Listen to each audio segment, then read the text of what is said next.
you go. All right. So to give you a little bit of background about Mark, he is a strengths possibilities coach, founding principal of ECC Incorporated, author and talent development coach. Wow, does a lot of things. He and his team create trusted advocacy-based relationships where clients achieve optimum performance based on talents and strengths. He works with teams to assess their teams from a talent and strengths perspective. He spent 24 years within Fortune 500 companies with a concentration in talent development. He has his BA from Boston University, an MBA from Emory University, CPLP from ATD, and a Gallup and TotalSDI certified strengths coach. I don't even know where to begin with all of that, Mark. That's huge. There's a lot going on there. So welcome, and thank you so much for sharing your message with our audience. And that is just so sweet. I'm very impressed. Thank you. Oh, my absolute pleasure, Christine, and everyone that's on this call or everyone that's accessing this recording. I appreciate you taking time out of your most precious commodity, which is your time, to be with me today. Ideally for me, you will learn. I want to try to make this as interactive as possible. Understand there's a good sizable audience that will be with us today, but my intent is to make this as emotionally, intellectually as interactive as possible. As Christine noted, by all means, if you've got a question, a comment, type them into chat. If I'm taking a breath, which I will do, take yourself off mute even and say, Mark, I've got a question. I'm cool doing that as well, because we do have a couple hours that have been slated for this topic. I don't anticipate spending the entire time, 2 hours, going through slides and things like that. So we'll have time definitely at the end for outlier questions as well. So you can bottle those up if you want, or I'll let you go according to your style. You can feel free to ask whenever there's a break. If I want to parking lot it, we'll parking lot it to the end if necessary. So Christine and everyone, thank you so much for joining. With that being said, let me just go ahead and just share a few things here. The first thing is, as Christine alluded to, this is all about brand you. I've identified 10 specific steps to help you identify, where you go at this juncture. As Christine alluded to, I refer to myself as a strengths coach, but also a curator. And if you think about what a curator does, I use it in the literal sense where, if you think about a curator in a museum, they curate artifacts, they curate works of art, and really highlight them and put them in the best light, so that as people go visit the institution, the museum, whatever, it shows in their best light. So that's why I like to refer to myself as a curator. What I'm doing individually or for groups is to really bring out everyone's true potential. As Christine also alluded to, part of what I use as a mechanism is I'm a strengths coach with Gallup. And then I also use some other assessments as well to help people try to figure out where they're at. I also have a LinkedIn profile. And by the way, if you just type my name in LinkedIn, you want to connect on LinkedIn, hey, I'd be happy to connect with LinkedIn, because there might be some resources that will help you in your quest. That said, since we're going to be using Zoom, we won't be using Q&A so much, but type your questions into chat or your comments into chat. And then I'm going to pause periodically to review the questions, starting literally now. In chat, what's one word to describe how you're feeling right now? What's one word to describe how you're feeling right now? I'm going to lean into my co-host here, Christine, that's going to spout off. All right, what's coming through the transom?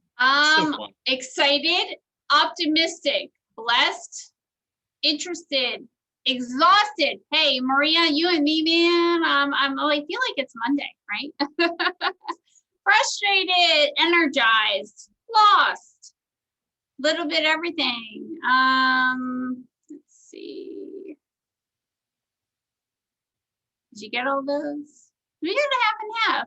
Anxious and exhausted and energized and frustrated. Undecisive. Good word. Anxious, scared. Okay, so I'm hearing a number of things, right? So it's as you picked up, Christine, it's kind of a mixed bag, right? Yeah. So some of them seem to be on the upper side of the glass that's half full, and then some might be maybe towards the bottom side of the glass, half empty, right? Yes. So it's all about perspective. For those that are in this quest, here's a book I might recommend. You can go online and just do a YouTube video check. It's called Mindset. It's all about the new psychology of success. A lot of it is around mindset and attitude. Big believer in mindset and attitude. And no surprise and the book is by Carol Dweck. Carol Dweck is the author's name. She's a PhD. She's a doctor. So she's a doctor. She'll probably know about mindset with her research.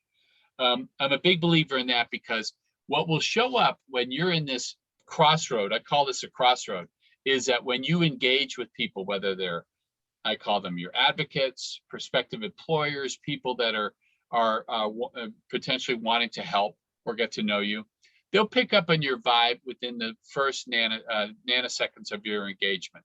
So depending on how you're feeling, if you're feeling positive, then they're going to feel that. If you're feeling any bit of frustrated or dare say concerned or worse, angry about stuff, they're going to pick up that as well. So the one thing I'll just share with you is that since you are at this career transition or this crossroad, believe it or not, the one way to approach this crossroad that you're in is going to say, okay, I'm going to really roll up my sleeves here. And I also have the mindset that, you know what, I'm going to use this time to come out in the next better version of myself when I come out on the other side. And believe it or not, when I talk to people that make it out of this crossroad and they go along their way and they end up landing in their next role, many times, if they've been really thoughtful about how they approach this crossroad that they're in, they're thoughtful, they start rolling up their sleeves, they really take advantage of the resources like the resources that Christine and her team are offering to you. You will look back at this period and say, you know what? As painful as that was, as stressful as it was, as frustrating as that might have been, that was actually the best thing that could have ever happened to me. And that's counterintuitive. I know it doesn't probably make sense. And you're probably saying, yeah, it's easy for you to say, Myette. But no, believe me that what will happen is if you really take advantage and lean in on the resources that Christine and team are offering and other resources, you will find that this was probably the best thing that could have happened to you in your own evolution in your career. So have that mindset if you can. So thank you very much for sharing that. Excellent. So let me continue on. So why brand yourself? And the reason why it's really important for branding is it's kind of like you think about what groups or restaurants or brands that you have loyalty to. Each of them have a certain uniqueness that really attracts you to their brand. And no surprise, when you think about yourself, when you're in career transition or some sort of crossroad, you have the opportunity to brand yourself as well. So I put up I use what's called a word cloud. And I basically took my resume and uploaded it to the word cloud. And then this is what came out. You can maneuver it, but you'll start to see, using myself as an example, what words are jumping out, what words are bigger, what words are smaller. And you'll start to see, okay, if Mark's thinking about like branding himself, then what keywords are coming out? Sales. My career actually started in sales. And as Daniel Pink would say, to sell is human. He wrote a book called To Sell is Human. We're all, because his whole summary was, we're all in sales. And I started in sales. Although it says I live in Atlanta, which I did actually grow up in Boston. And you could probably tell by the map, by the word map, I've now spent more time in Atlanta than I did up in Boston. You'll start to see some other things: development, people, university. I'm a learner. Oh, he's a coach. He's all about business. Okay, what does that mean? Oh, PBMS. What is that? For those that that might be in the neck of the woods. Pitney Bowes Management Services was a group that I was with for a certain amount of time as well. Oh, Mark, inspiration. let me ask you, I Yes. love this word cloud. And first of all, I have actually two questions. Yeah. What site did you use to make this word cloud? Is it free? Well, if I'm happy to share with you. Let me know if you can see my screen. Yes. So look, Absolutely. so wordclouds.com. I'm going to put this into chat. I'm going to put this in chat. This is the website that I use to generate this word cloud, and it is free. That's the best. That's the best kind right there. I also noticed that your slides, some words are bigger and some are smaller, just like you pointed out. Are they bigger because they're repeated over and over again on your resume? And then the smaller ones might not be repeated at all? Or is it because of like PBMS, like you spent more time there, so it's kind of a medium size, not so much that you spent, you're repeating it, you just spent a lot of time there. Yes, yes, and it does, to your point, Christine, great question. What word cloud does is it'll pick up keywords or phrases that are repeated or seem to be more prominent in regard to how you describe yourself or the words used. And then it starts to organize and say, okay, based on all the words you have in this document, might be your resume, boom, these words seem to be the one that jump out. Okay, thank you. You're welcome. What else you got there, Christine? Those are my questions. Okay, good. So you'll probably say, okay, all right, Myette, that's your brand. Okay, that makes sense. That makes sense for based on what the word cloud's saying, why you do what you do. And I mentioned I'm a Clifton or Gallup Strengths Finder coach. My top 5 is connectedness, creative, belief, empathetic, and strategic. And Gallup on the strengths, they actually highlight 34 themes. Themes are defined as how you see your world. And they also break it down that, there's 4 domains that usually show up, how you show up. 2 of the 5 domains, 2 of the 5 themes are within my strategic thinking domain. So I'm strategic in how I think about things. I also have 2 of the 5 are also in relationship building. So I'm all about building relationships. So that helps me identify when I'm having a really good day and I'm able to be a strategic thinker and I'm able to have interaction with people, whether it's Zoom or whether it's some other vehicle. Thank you, pandemic, right? It's kind of changed our world. As long as I have that happening during my course of my day, then that's really cool. And then the other part, which is my fifth theme, equates to execution. So as long as I'm able to get something done and I'm able to interact with people and I'm able to be strategic, I'm having actually a good day. So I'm a big believer in making sure that you have more good days than bad days. And so when you're having more good days than bad, that's awesome. When you're having maybe less, you're having more bad days than good opportunity to take a step back and say, okay, what's going on that's not allowing me to have a good day? And so that's really important. So let me ask you, Mark, I'm sorry to interrupt once No again. worries.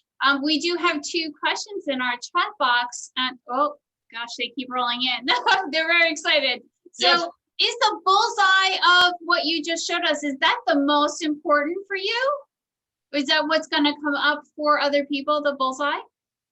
Good question. It just basically says, of these top 5, it's kind of like the Pareto law. Even though there's 34 themes that Gallup has identified, we focus on the top 5 because it's kind of like the 80-20 rule.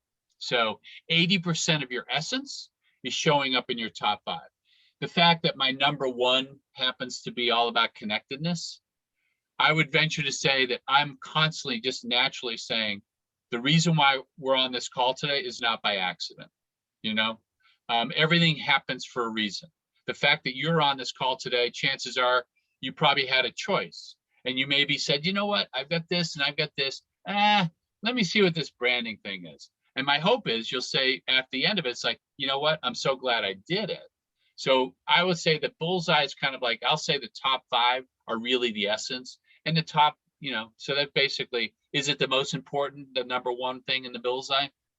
Maybe, but in combination, those 5 ingredients create the recipe that is me. So the bottom would be the bottom goal of the entire bullseye would be the outside, the 2, as opposed to a higher number like the bullseye? Well, I'd say just like, it's like if you ever have a chili cook-off, Christine, right? If you ever participate in a chili cook-off, everyone has slightly different recipes or different ingredients that they put into their chili to make their chili special. So I say one of these themes by itself is not my essence, but my top 5 though create a unique experience that is truly unique as well. So all of these words help you define yourself because you know what is motivating to you. So how do you take that? And I don't know if this is part of what you're going to talk about or not. How do you take that and figure out how to make more good days than bad days? How do you figure out what drives you, where to find that passion? 3 words: name, claim, and aim. So. Oh, wow. Okay. So I guess you're going to talk about that. Exactly. So the naming part is identifying, and I'm going to talk more about assessments, but if I'm doing an assessment, what does this assessment say about me? So that's the first part, is the naming part. Okay. The next part is all about the claiming part, because as you're going to learn, assessments aren't 100% accurate. So if you take time to assess yourself and assess different attributes or assess different opportunities, the assessment will give you results, but it's usually not 100% accurate. So the next part about it is claiming. What does this say about me that I can put my arms around and say, you know what, this really captures me. This is my essence. This explains why when I'm having a good day, this is happening. And so the second part of it is claiming it, embracing it. And then the third part is all about the aiming part, which is now that I've named things and I've claimed it, how do I now aim myself out there so that I'm more proactive in making sure I'm having a good day? So no surprise, like I said, if I'm in a relationship building mode like this, I view this as kind of a relationship building mode. Hopefully we're connecting, you're connecting with me. And if this were a smaller group, I'd have a lot more verbal interaction with each of you as well. For me, that's going to be important. That's a good day. The other part is people might have certain thoughts or might have certain ideas or strategize around stuff. For me, that's a good day. And then at the end of the day, it's also about, all right, so what's the outcome? What did we accomplish as a result of our time together? And if those 3 things are happening, for me, awesome. And if they're not happening, then you need to start all over again? No, but well, if they're not happening, I mean, welcome to life, right? You're going to have more good days than bad. So some days you're not going to be able to do all the stuff that I just described, but just be aware that when somebody says, hey, how was your day? You'd be like, it's all right. But however, if you're able to do those things that I just described for myself, for example, to say, how was your day? It's like, it was awesome. It rocked, right? And then, but by the same token, welcome to life.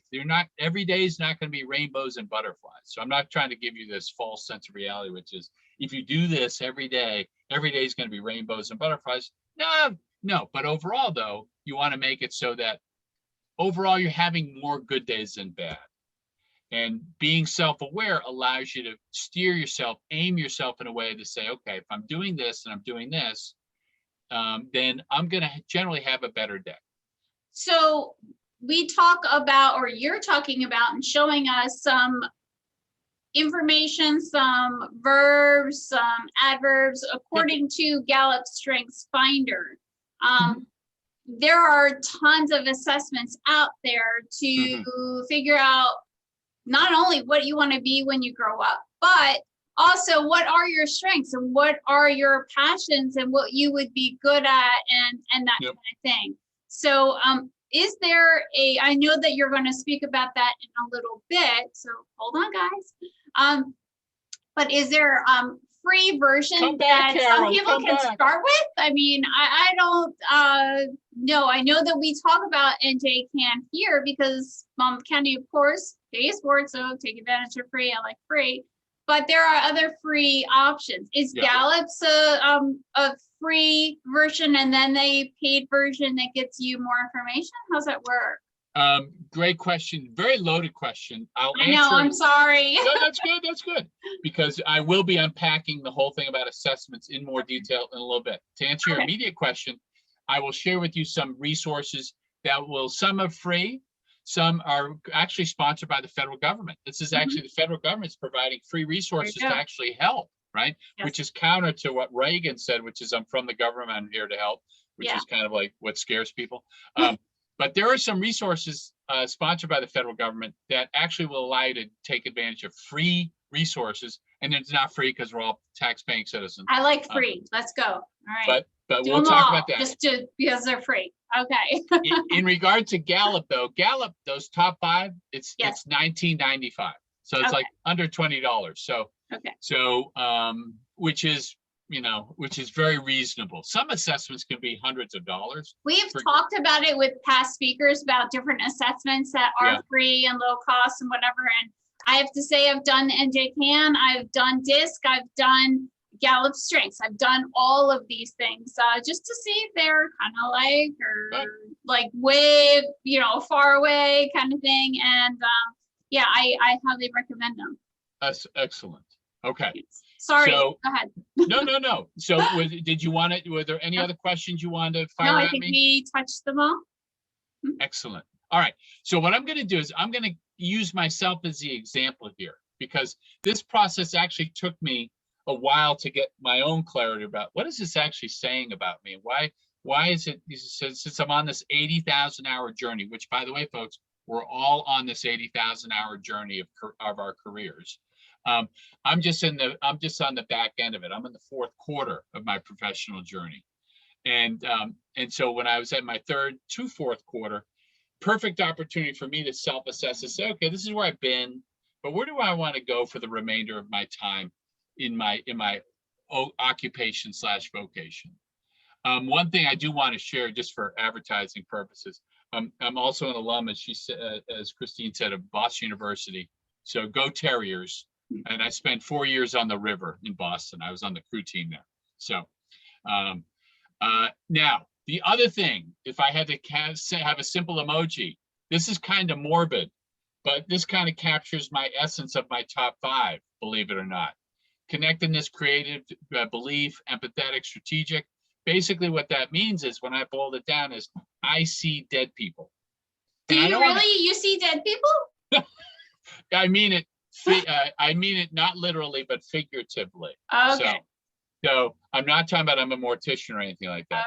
Okay. But what I mean by that, though, is that because my empathy is so high, I can sense like a radar how people are feeling or what's going through their heads without them even saying it. So I find that. The other thing, because I'm all about connectedness and I'm all about, tell me about your journey and your career, I'm able to connect the dots. And because I'm also creative, I can ideate with folks about, all right, what's your next phase? What might that look like? And I have very strong beliefs. I'm very strong beliefs in everything we do has an outcome. I believe in karma. But by the same token, I'm also strategic. All right, at the end of the day, what does this mean? So the reason why I see dead people is because when you think about it, Gallup, I speak of Gallup. Gallup has been tracking this for a number of years, which is their concept of engagement. And out of 100 employees, Christine, out of 100 folks that are showing up or doing work, how many folks are what Gallup would say is engaged? And I'll define engagement as somebody on a Sunday night knowing that they got to go to work on Monday is actually kind of looking forward to going to work on Monday, because they actually those are the engaged folks. The disengaged folks on Sunday night, when they think about Monday being the new week, they're like, oh, rock at the bottom of the hill, and they just got, they face dread. Those potentially are what's the Gallup would say the disengaged folks. So those are potentially folks that are showing up for the paycheck and really nothing else. And then the third level, which you have to be really careful about, is the disengage or actively disengage, which those people, whether they know it or not, are going to cause harm on the company they work for, or the peers that they work with, or the customers that they interact with. So Christine, I've given you all this time to think about this. Out of 100 folks on Sunday night that are thinking about work the next day on a Monday morning, how many are excited about it? I would say around 62%. Good for you. This is, you're kind of spot on. You're right around 70. It's around, it always fluctuates around high 60s, low 70s. Really, I have never seen a 70% number. I've seen it lower, especially because of COVID. Yes. So, all right, I learned something. Yay. So the reason why I see dead people is that I don't mean it in a morbid way, but I just see when people are just really disengaged, or a sense like, you know what, this is an opportunity for you to reinvent yourself, or have your 2.0 or your 3.0 version of yourself. And that's why, no surprise, we go through 4 to 7 career shifts during our 80,000-hour career journey, right? So let me pause there. Let me know if there's a question that's coming up. There is a question. When you have been engaged, credentialed, experienced, and hardworking, how do you find a job when your department has been dissolved after many years? Yes. Now that stuff, great question. And we're going to be unpacking that as well in our 10 steps. And Mark's, yes. And you're probably going to be sitting there saying, well, Mark's talking about these 10 steps, but I haven't seen step 1. I'm all about laying the groundwork. So just we're going to get there. Excellent question. All right, we're going to get there. So hold on. Okay. So this is no surprise when I think about why my occupation is forming now towards a vocation. I work with students. That's why I work with people in career transition, i.e., hi, Christine. Hi, team. This is what I love doing, right? So I work with those that are in some sort of career transition. Teams, managers of teams, leadership of teams, because I'm all about that curation piece. So for me, that's who I am. So the question I have for you is, if you are leading this session, then what's your brand? You know, how would you describe your brand? And that's really the opportunity. And as I talked about, the reason why I bring up engagement is a good indicator about what's a good day for you versus a bad day. And as I described, the engaged employee on Sunday night is excited about showing up for work. They're really enthusiastic. The not engaged are the folks that are like, oh, looking at it for dread. And then the actively disengaged are the ones that are really going to potentially cause harm on the company they work with, their peers or their customers. And the reason why I had this piece of paper here, it's kind of like litter, right? So if I'm engaged and I see a piece of paper on the floor as evident as represented by a task that needs to be done, a need that needs to be met, something that's not in your job description, but you know what? If it's something needs to get done, I'm going to do it. If I'm engaged, I'm going to see this piece of paper in the hallway and I'm going to pick it up. I'm going to see this need that might not be in my job description. And because I'm engaged, I'm going to pick it up. The not engaged will see this piece of paper, this opportunity, this need, and they're going to walk right past it. Not my paper. I didn't throw the paper.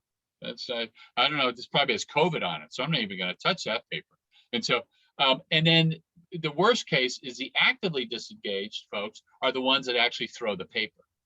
They're the ones that litter the office. I love that story, Mark. I think that's awesome. I never took it a step further. I've always used probably the engaged, but I've never taken it that far. So thank you for sharing. That's awesome.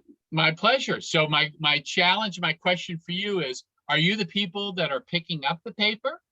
Are you the person that's walking past the paper, or worse, are you the person that's throwing the paper?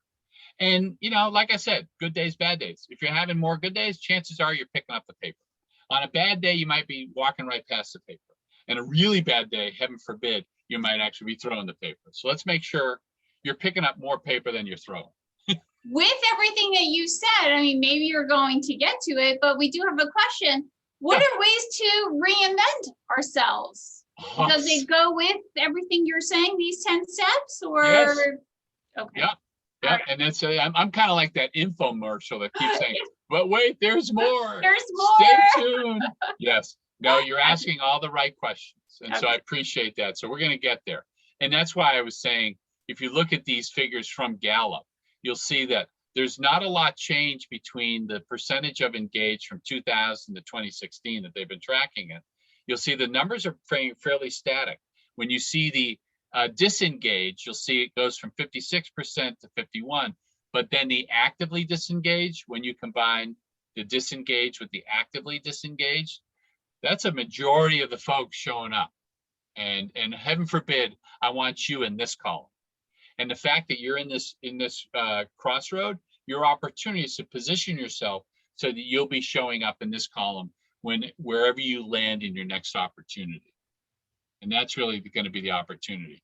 And this maybe makes it easier to read, but you'll start to see engage versus actively disengaged, the two extremes.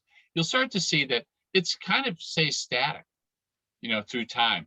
And notice the actively disengaged actually went down, was making nice progress into 2018. If we fast forward to today, I will venture to say that this number is going back up, just because of the environment that we're facing and the world that we're living in currently. So that's usually what's happening. And Christine, I just kind of, as people come in, I'll let them in as well. So boom. So anything else, Christine, that's coming up? No, not so far. Not so far. Okay, great. All right. So why, and this is where we're getting to. At the center, in the bullseye, it's all about you. And you are like a ripple effect, right? You cause ripples in your world. And when I talk with individuals, or worse or better, when I talk with teams, one of the things I'll actually ask the team, the folks that are showing up, is how many direct reports do you have? And then we'll do the quantifiable thing. We'll add them all up and come up with a number. And the thing I should try to get the people to understand is when you're having a really good day, and we've got 100 lives that are impacted by the group that's in this room, when you're having a good day, those 100 lives are now going to go home, are going to leave work and go to their family, and they're going to have a good day because of you having a good day. So it spreads. And what that happens is their community, their neighbors, when you have a good day, you're more pleasant to people. Hey, Bob, how are you? How can I help you? And then also the world is a better place. So it has ripple effects. That's why I'm a big believer. Good days have more good days than bad, because you create these ripples in your world. So the $64,000 question, which everyone's been asking up to this point, Christine, is, all right, how do we do it? All right, how do we do it? And that's why I have these 10 steps. Hey, we're finally getting there. They're finally getting there. This is awesome. So the first step is all about knowing yourself. So knowing what's a good day look like, what's a bad day look like, what's my, how am I wired? And that's why I like to say, you really need to be able to identify your wiring in regard to how you're wired. Christine might know this because she and I were talking. I'm a twin, and I'm actually an identical twin. So Christine, you might be hearing from Matthew for all you know, but although it'll be easier to tell because he's got a beard right now. Oh, okay. That's how you tell us apart. But if he didn't have his beard, though, we can walk into each other's worlds, and everyone thinks we're the other person. It's awesome. It's a fun thing to have. Is that awesome? I don't know. Is it good? Oh, it's awesome. Yeah. Okay. But as though, even though we're identical, we are nuanced, and we're different. I'm more extroverted. My twin brother Matthew is more introverted. I'm spontaneous. He's a lot more reserved and cautious. I'm a lot more top of mind thinker. Like, I'll say what I that's top of mind without much of a filter, whereas he's a lot more reserved, and he'll process before he actually shares his thoughts and ideas. So even though we're identical, we're nuanced. And so I speak, when you're identifying yourself, is what makes you unique. What makes you unique? Remember, I said we were talking about the Clifton strengths. Yes. And the top 5. What makes Clifton strengths so both opportunistic and potentially challenging for people when they unpack it is the likelihood that you or I, Christine, that would have the same 5 in the exact same order is 1 in 34.7 million. So it speaks to the total nuance that each of us bring. We're just totally nuanced. So part of our nuance is, all right, let me understand what my wiring is. This fellow, Mark Twain, is attributed with the saying that says your two most important days: the day you were born and the day you discover why. So beyond the why in the wiring, I also submit it's the wiring in regard to, like, what's your wiring? What's your why? You know, why do you do what you do? Why do you have better days when you're doing things as opposed to not having good days on other things? What's going on? What's the why? And so knowing what your why is really, really important when you go through this quest. That's part of knowing yourself. So part of it is going to be around this, which is happiness comes from what we do. Fulfillment comes from why we do it. So you're happy with what you do, but you're also, your fulfillment, like, you know, I feel really content, is if you're able to focus in on the why. And who's Simon? Simon is this guy that wrote this book called Start With Why. His name's Simon Sinek. So he has one of the more popular TED Talks out there that really get to the essence about, you know, helping leaders and companies understand what their why is. So what I haven't read this book is awesome, and it's a great way for you to jump into discovering your why. He is not only a TED speaker, he has a whole following on LinkedIn. You can connect with him and figure out what he's saying, and very motivational. And hey, never thought about it that way. Lots of light bulb moments. It's something that you should continue with, even when you land, even when you get that gig work or whatever you are looking for. Very motivational. So thank you again for sharing, Mark. Excellent. And Christine, since you have the floor, were any questions coming up in the background? Not yet. Okay, good. Good for you. So start with why. So what I've done, remember, because I'm all about ideation and being creative and stuff. So I took like his start with why and then put it in the framework of being in career transition. So he calls this his golden circle, which is the why in the middle, the how in the outer rim, and then the what on the outer rim, on the far outer rim. So for the what, this is what every person on the planet knows what they do.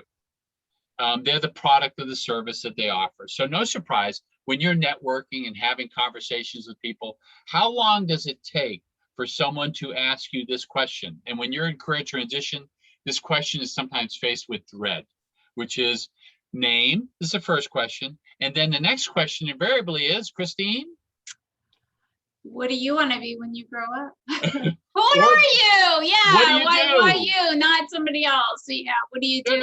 And people will say, what do you do? And that's a question that's kind of unfair. The best question, just as a little sidebar for me, the best question you can ask somebody when you're just getting to know somebody is, tell me about yourself. That's a great question to ask somebody instead of a fear-inducing question is, what do you do? And when you ask somebody, what do they do when they're in career transition? If they haven't processed it right, they're like, well, I was in this, and what I did was this, because they're defining themselves based on what they do. I love that. And I think that's so important. I just read an article last week, Mark.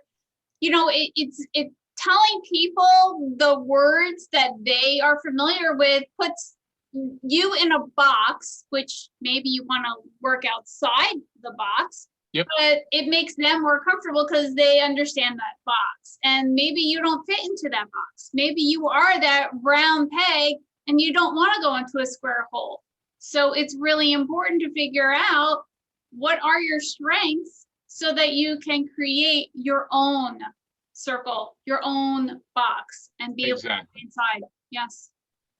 Exactly. I have a few questions. I'm sorry, Mark. No worries. This is good. How do you merge this why, how, what when you're looking for a new career, when you are reinventing yourself and changing directions, so to speak? Stay tuned. Okay, all right. Stay tuned. If you are unemployed, how do you answer as in the past tense when you identify with your former job. And so many people that are unemployed identify themselves with the former job. Right. Again, that square, putting ourselves in that square. So how do you break out? Yep, that's a really great question, which is why I start with the what part, which is not getting trapped into defining yourself based on what you did, right? That's why when somebody would ask me, Mark, what do you do when you're not doing this? And my kind of snarky responses to people that would ask would be, I do whatever the heck I want to do. And I'm like, what do you mean by that? It's like, well, I am a career coach. I do leadership development. I do curation of teams and groups, and I'm a 1099. So I have these multiple streams of income. So when I say I do whatever the heck I want to do, it's because I've created a situation where I can do that. And my wife always cringes when I say I do whatever the heck I want to do. She's like, Mark, that's kind of rude. It's like, well, it depends who I'm talking to. But I do say that at the end of the day, I'm all about helping people try to figure out where they want to go into the future. So I do coaching, team development, curation. And notice I didn't identify a company. I didn't identify a location. I just kept it at a higher level about what's my specialty, what's my expertise. So when somebody says, what do you do? Your response is typically going to be not focused on the job per se or the company itself, but the specialty that you bring to the table. So does that go for anybody that is employed versus unemployed? Are those answers different or the same? No, they should be the same. They should be the same. Because don't fall into this trap of defining yourself based on the what. Define yourself based on the why. And we'll get into that in a couple slides. So will you also discuss, I'm thinking you will, tell me about yourself during an interview, like how to answer that.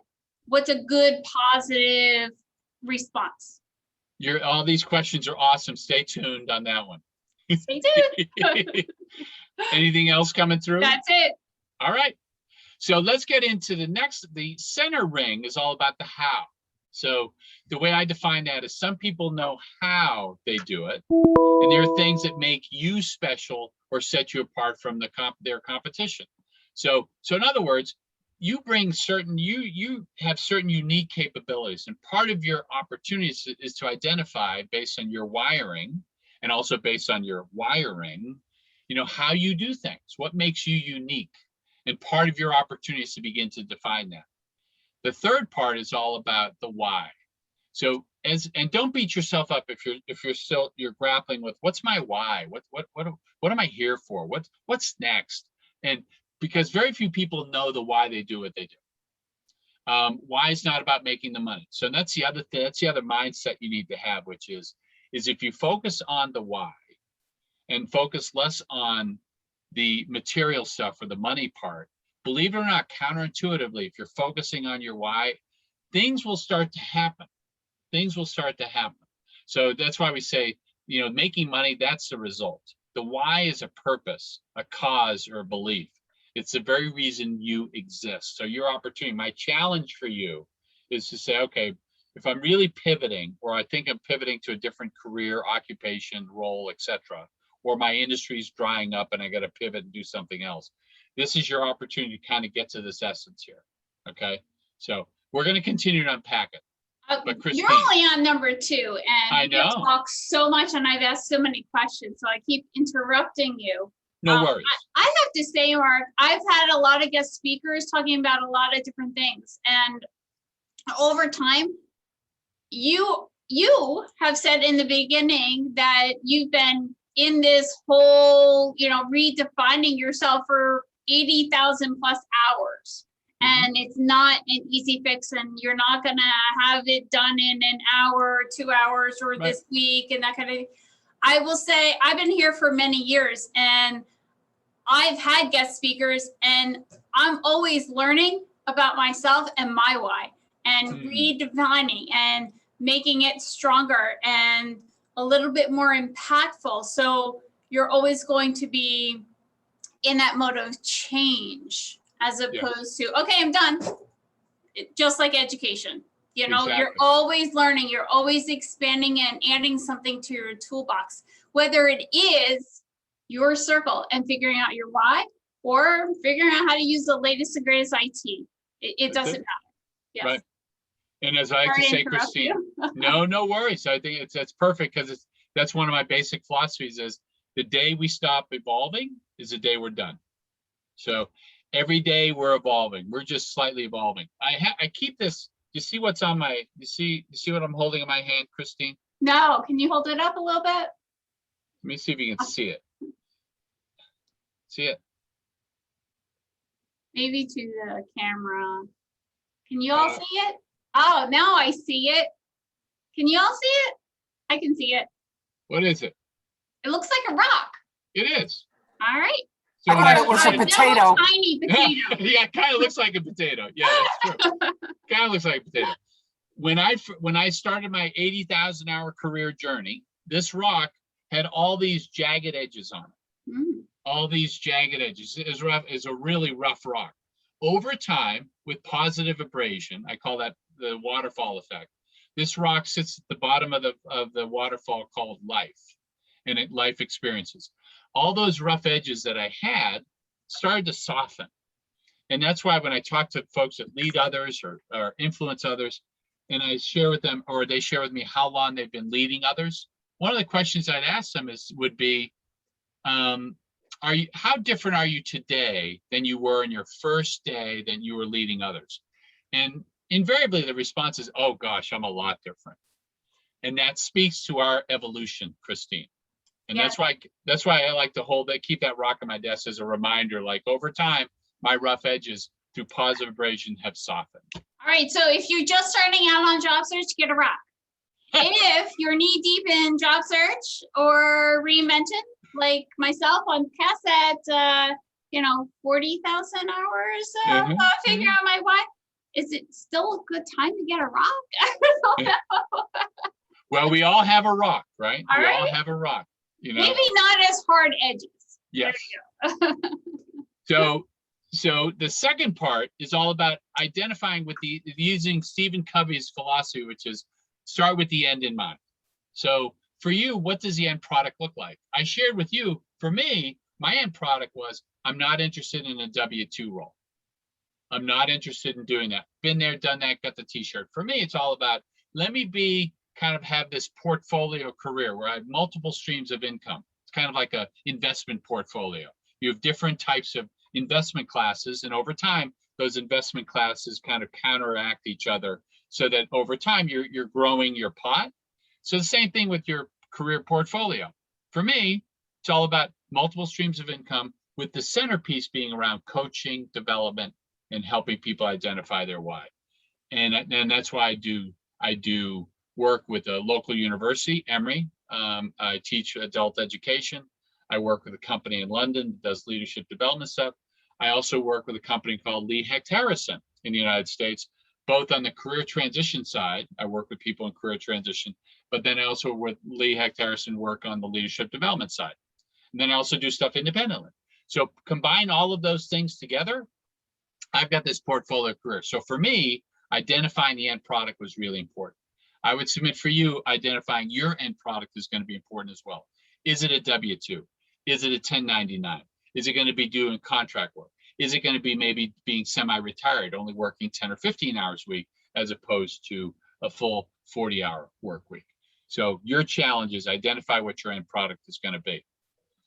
The part of that will help you identify it is know what you can give. This is the self-awareness piece. What do you bring to the table that you really find yourself that's unique? Because we're all, as I like to say, we're a gift. We're all gifts wrapped in flesh. Everyone comes to life slightly nuanced. So your opportunity is through self-awareness is, what do you bring? What's unique about you? So that at the end of this session today, people are like, wow, that was really useful. For me, that's the best compliment I can ever get, because people say, you know what, that was a good use of my time, because I'm leaning into my gift. And I would challenge you to achieve the same thing.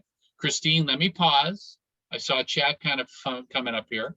Yes, a comment, and I think it's a great reminder. I hope that you have your chat window open to view some of these really awesome comments coming from the audience. There are always plenty of offers and work non-gratis to be able to volunteer, especially now, especially during mid-pandemic, after the pandemic. We have a lot of nonprofits that could really offer your services. So please don't be afraid to reach out, because they'll scoop you up. And that's something that you can add to them, as well as put on your resume and get some experience. But also start to talk to people. People know people who know people. Networking at its finest. How do you locate the positions for reimbursement if after a certain age and experience? Good question. Okay, okay. Good question. And we're going to be unpacking that question. Okay. Because the second part was all about like identifying the end result, identifying yourself, right? So know thyself, identify the end product. What does that look like? The question, Christine, that was just asked, we're going to be unpacking on a future step. Okay. So hold that thought. Stay tuned. Stay tuned. All right. Okay for me to move forward, Christine? Go ahead. All right. And then so your opportunity is going to be is like, what is your sweet spot? Your sweet spot's kind of the center point to what are your strengths combined with what do you like doing when no one's looking, when time's not at instance, what do you enjoy doing, right? And so those strengths and your interests should be somewhat overlapped. And then the third part of that stool, the third leg of the stool is what's a need in the marketplace currently? What do employers need? Because where those three things meet, that's where you should be aiming yourself towards. So that's really where you should be aiming. So identifying your value versus the employee's needs, the employer's needs. So when you look at job descriptions, you'll find a job description and be like, wow, this is right in my wheelhouse, right? This is me. This is like written for me. And you might see another job description. It's like, wah, wah, wah. It's like you don't feel anything. So you don't feel anything in your gut. I like to say when your head, your heart, and your gut are aligned, you are inspired.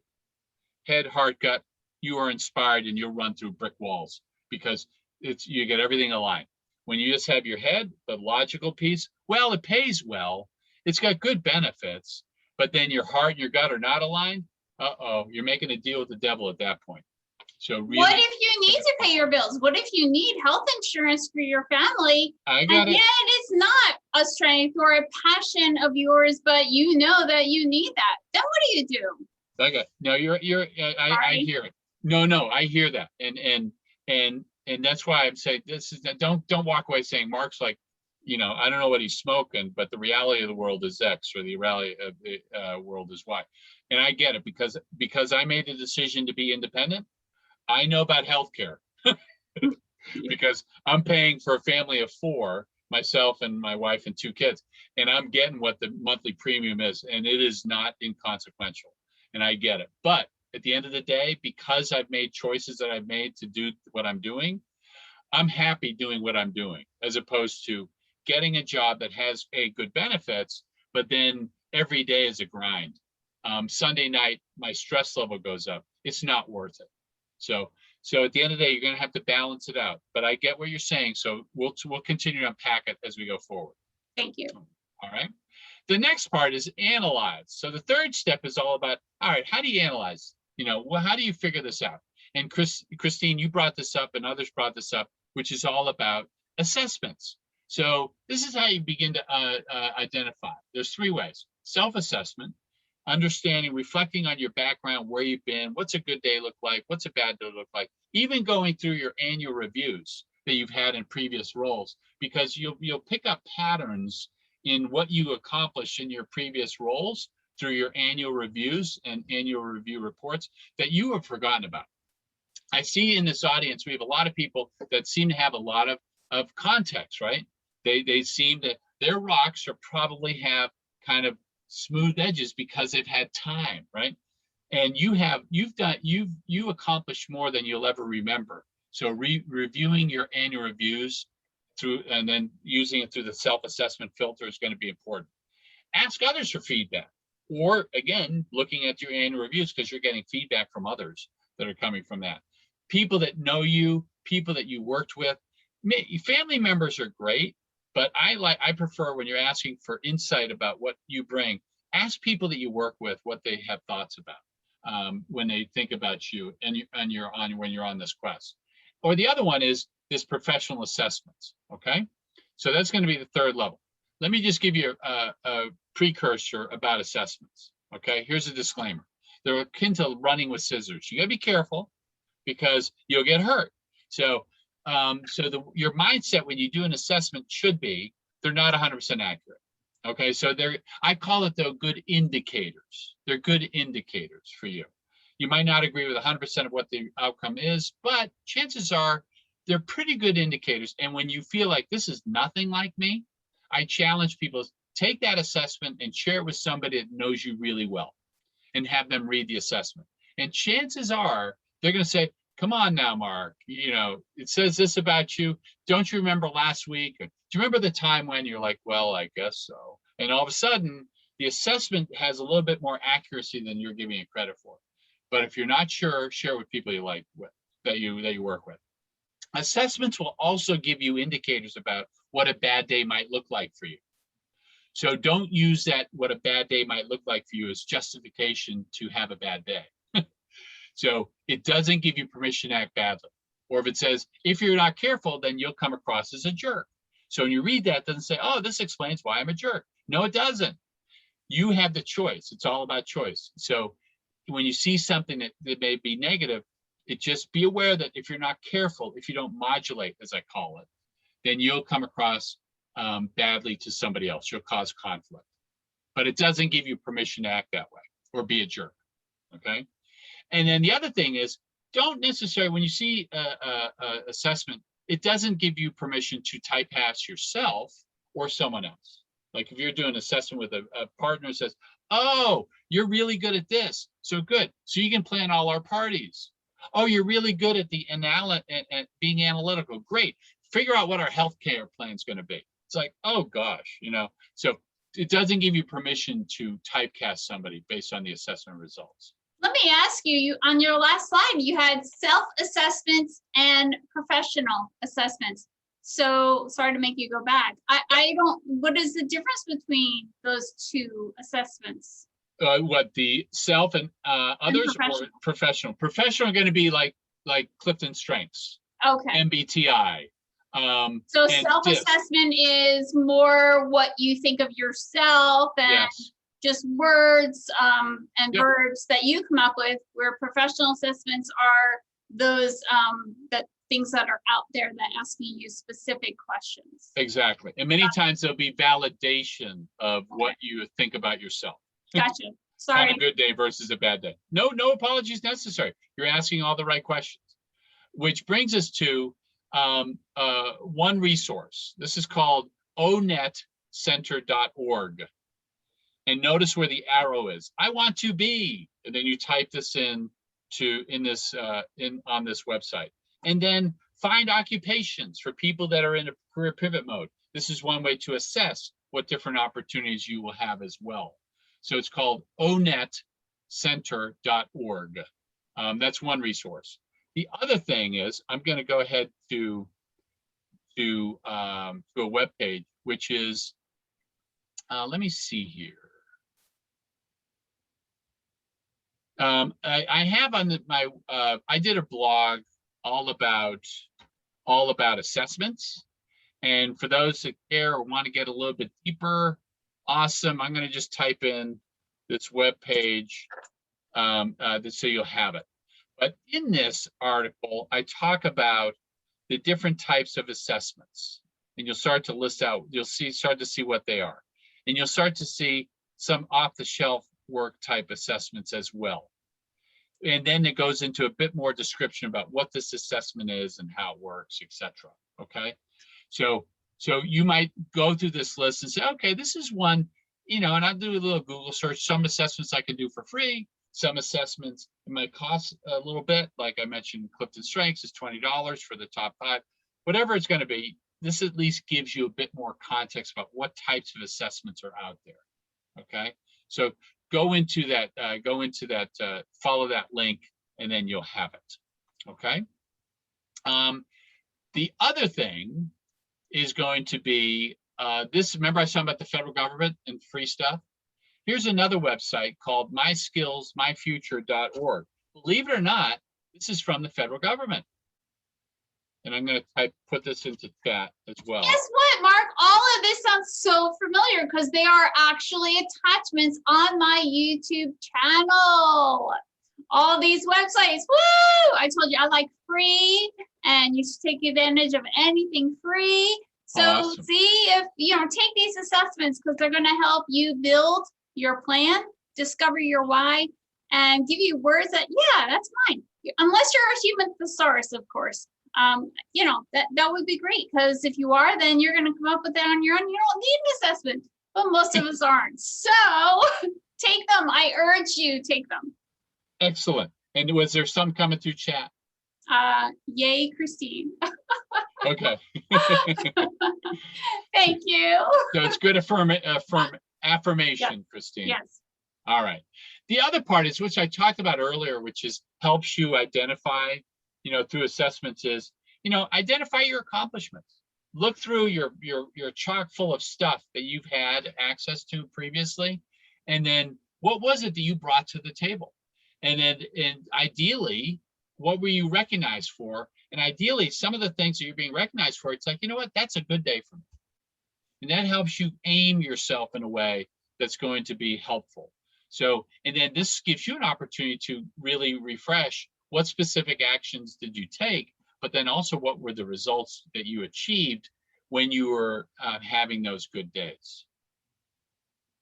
So the other part is when you do that self-reflection, then, and you look at with the end in mind, you might say, you know what, Mark, there's a bit of a gap. So the other part is to identify potentially, what are my potential gaps based on where I want to end up and where I am today? And no surprise, getting to that point, here are some, let me go here. Let's see, optimize, not that one yet. Here's something for career courses. It is called edX. These are free courses, and maybe you've already provided this, Christine. I did. I've given a lot of different websites for free learning, again, Awesome. On the YouTube channel. So you have stuff in the chat box that Mark is sharing with you, and you have stuff on the YouTube channel because you always want to be learning, reading other people's comments and posts on LinkedIn, and they're directing you to other places, and LinkedIn Learning and lynda.com. And there's just so much out there. You could just spend 24 hours a day learning and not, work on the whys. So, Yes. Mark it off on your calendar, but you can definitely take advantage of this for free. Now, did Brenda, you raise your hand, Brenda? Do you have a question? You can unmute yourself, Brenda. Nope, sorry, I don't know what I did. That's all right. No Sorry. worries. No, we're paying attention, just so you know, Brenda. Thank you, appreciate it. So the opportunity you have is step number 4 is invariably you might identify some gaps. So no surprise, when you're at this crossroad, lean in on what I love Christine's sharing with all of you is those free resources to help you mitigate or reduce the gaps. Okay, but also help you reduce the gap. Another thing, another resource which I find is helpful is going to be identifying where you might have gaps in a specific job that you aspire to land in. So what happens is this is a website called jobscan.co. It's not com, it's .co. And Christine, do you have this one too? Yep, sorry. No apologies necessary. Yep. This is good. So have anyone used this job scan type resource where you put your resume in and then you take a job description and then it compares the two to say, this is how well you align with this job. And if you notice that there might be a fair amount of gaps between a job that you're aspiring to land in or a role you're aspiring to land in and potential gaps that's not showing up in your resume, then those free resources that Christine has shared with you is a great way to start to mitigate or reduce the level of gap that a prospective person that wants to interview for a job will come up with. JobScan is also a great way, which we're not talking about today, but it's a great way to import your resume into JobScan, and it will compare the job description that you're applying for and the two side by side, how many keywords and matches you have. So JobScan is another great resource that is free. There is an upgraded version. However, please listen. However, please Google New Start Career Network, NC. Wait, is it NC? New Start, NS, NC. It's at the Rutgers Center, and they're offering free job scan. What do you call those? What are they, Mark? So they're just, well, they're job scans. Get on there for free. Yeah, so you have unlimited amounts of job scans that you can do, because you have multiple job titles or job roles that you might say, okay, I'm looking for this, I'm also looking for this, I'm also looking for this. So New Start Career Network, or New Jersey Career Connection through New Jersey. Look up Rutgers and find out those job seeker services. There's two big job search groups at Rutgers. I do not have the URL or the websites, but if you Google them, you'll find them. I promise. Awesome. All right, Christine, okay for me to move? Yes, please. All right. So you've identified it. And so as we talked about, JobScan's a great resource for doing just that, and the other examples. So the other opportunity you have is, all right, let me you identify the gaps and fill the gaps, and you fill the gaps through free resources. But then if you're still trying to figure out, how do I fill the gaps? Then the first part of this is using this person as an example. The person on this slide, for extra credit, somebody types in the chat who this person is, man, you're going to achieve total consciousness in your job search. So Christine, anyone have an idea who this person is? Anybody? And give you Tubman. That's close. Actually, no. If you saw the movie Hidden Figures, this person is Dorothy Vaughan. So in the early days of the NASA program, she was one of those human computers that used to tabulate all this really tough mathematical stuff. She was played by Dorothy Vaughan. So she played her in Hidden Figures. So in this particular movie, you might have recalled, their IBM itty bitty machine was introducing this mainframe computer technology that filled up an entire room. And if you recall, if you saw the movie, NASA was in the process of transitioning to a mainframe computer that would eventually make the human mathematicians obsolete. And so Dorothy Vaughan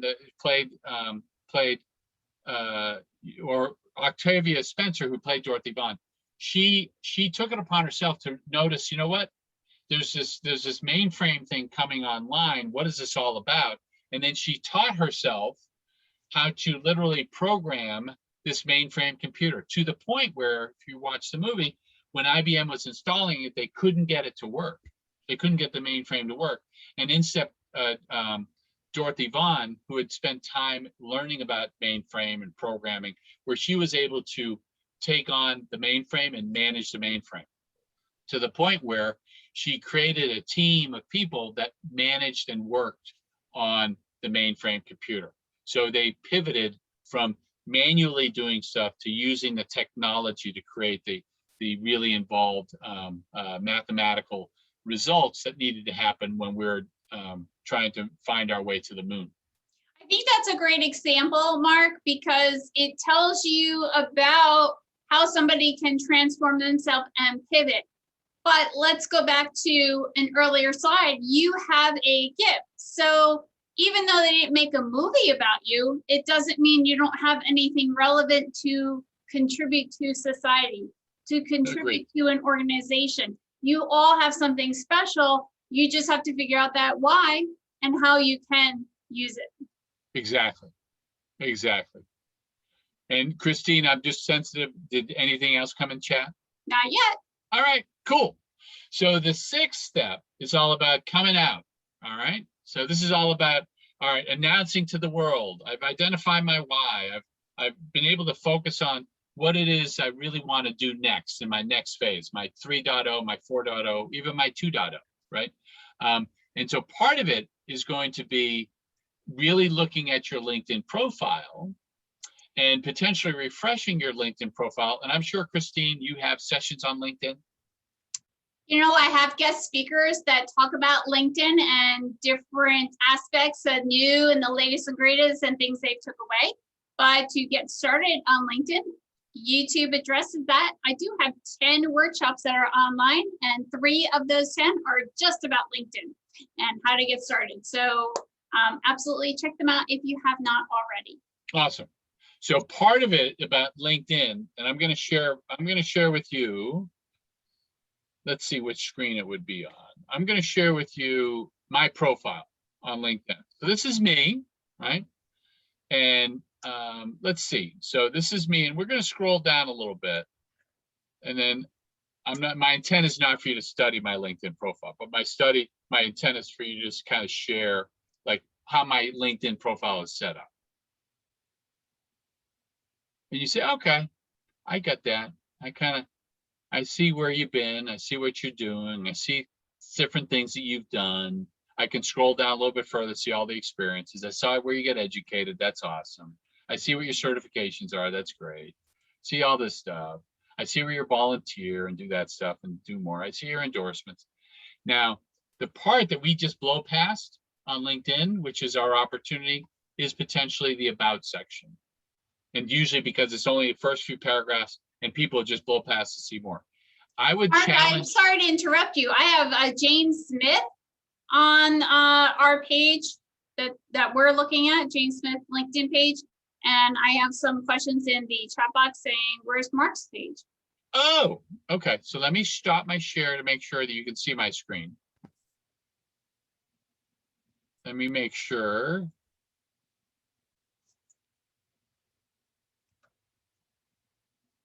All right. Are you there? Yes, we can see it. Thank you. Okay, there he is. All right, now I know what he's talking about. There's right. Mark. Okay. So that's me. That's me. And so you'll start to see when you scroll down through all the stuff, the part that I started to zero in on, see how the about section only covers like a couple sentences? This is where I would challenge you in your LinkedIn profile to say, all right, expand this. Now, what does the about section say about you? And I would challenge you when you're differentiating yourself in your LinkedIn profile, tell a story about you. This is literally your opportunity to just not put bullets in a functional way saying, these are my core competencies, boom, boom, boom, boom, boom, and boom, right?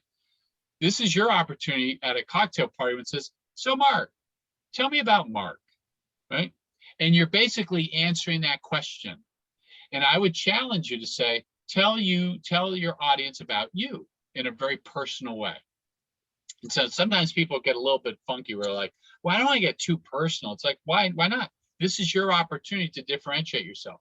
So when you come out, part of it is going to be look at your LinkedIn profile, and the way I want to come out for my next role, does it really capture my essence? So when a recruiter, prospective employer, someone I'm networking with reads my about section, they're going to say, wow, this person seems like somebody I really want to talk to.